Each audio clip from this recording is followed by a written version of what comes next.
হচ্ছে টুইস্পেল। এটি একটি 100 মিলির সিরাপ জাতীয় ওষুধ। আর এই ওষুধটির উপাদানের মধ্যে রয়েছে ডেক্সড্রোমেথারফেন প্লাস ওয়াইফেনিসিন প্লাস মেন্থল।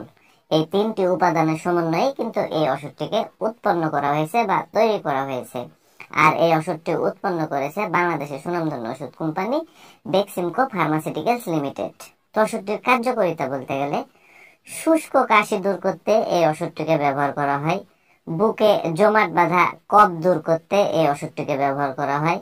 অ্যালার্জি ও সর্দি কাশি দূর করতে এই ওষুধটিকে ব্যবহার করা হয়।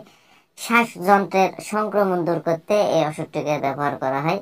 সাধারণ ঠান্ডা দূর করতে এই ওষুধটিকে ব্যবহার করা হয়। পাশাপাশি শ্বাসতন্ত্রের উপরের অংশের রোগে এই ওষুধটিকে ব্যবহার করা হয়। সাধারণত এইগুলো রোগ সমূহ দূর করতে এই ওষুধটিকে ব্যবহার করা হয়।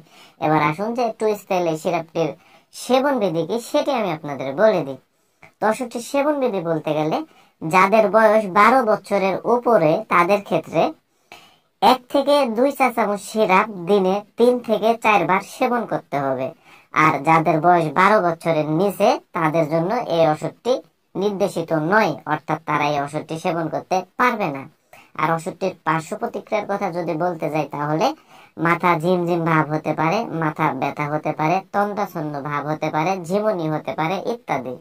তো এগুলোই হচ্ছে ওষুধটির পার্শ্ব